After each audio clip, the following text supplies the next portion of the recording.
人生就好似踩單車咁咯，好多時當中其實你好似係自己一個人踩緊，你點樣去揾方向，點樣去前進，點樣去揾平衡。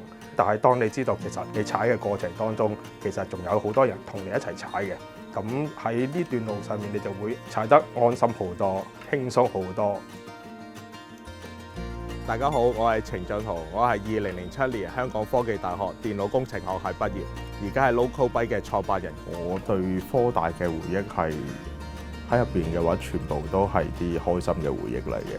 最主要其實係啲人啦，喺嗰度識到班好嘅同學啦。有一個由 undergrad 開始到 master 都一齊讀嘅，基本上可以話係人生入邊同佢一齊同班讀書最長嘅時間嘅同學啦，係。咁我記得阿 Ken 嗰陣就打跆拳啦，相信阿 Ken 嗰陣就應該係最 fit 嗰陣啦，體重最低嗰陣。其實喺科大嘅話，你成班人一齊落私分度食嘢已經係好開心，我覺得。夜晚就好鬼 active 嘅，因為夜晚先係自己時間啊嘛，咁所以大家啲朋友咧都會喺度啦。咁除咗食物之外咧，就係聯誼嘅一個好好嘅地方。啱啱科大畢業嗰陣時啦，咁我係喺科學園嗰度工作，到夜晚啦我就翻嚟科大嗰度讀 master。嗰陣時我平時我係踩單車翻公司，放咗工之後就踩唔到單車嚟科大。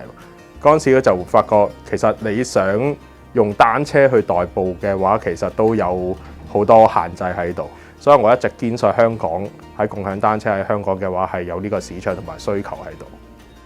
我係一讀完 master 之後，其實我係 quit 咗 IT 行業，亦都因為我做過其他行業嘅話，都會覺得其他行業可能好悶，咁所以就翻嚟喺香港做自己嘅 startup。好多讀 CPA 嘅未必做翻 IT 嘅嘢，基本上有好大部分都會揀自己創業咯。以前因為唔中意 BBA， 所以揀 engine 啊嘛。但係好諷刺嘅係，之後你要出嚟創業嘅話，你要重新學翻晒 BBA 入邊啲嘢。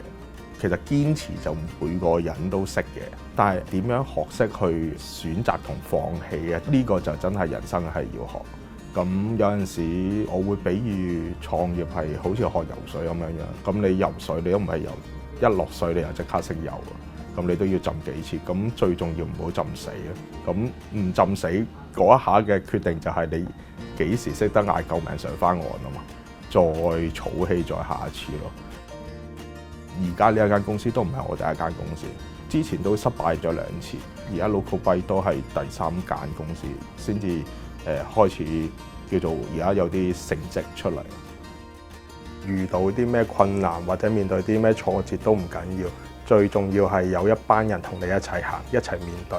同阿寶啊、Jamie 嗰啲啊，咁阿 Danny 子敬都係喺創業咗，即係出咗嚟創業之後啦，即係大家好好嘅朋友啊，咁係啱 key 啦，係啊。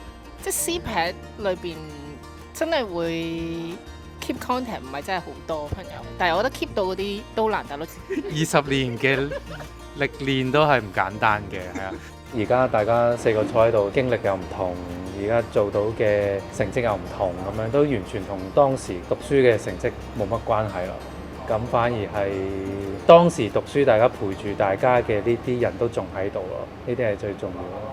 認識到呢一班同學就係喺科大入邊最珍貴嘅嘢咯。係咁學業嗰啲其實可能除咗阿寶之外嘅話，我哋嘅係咯，我哋都唔關學業事。不過係要入大學喎，我覺得係要入大學嘅。係要入 UST 嘅。我覺得人生最重要都係揾到一班志同道合嘅朋友咯。咁你好似踩單車咁，因為有大家一齊陪住你踩，你可以踩得更加遠。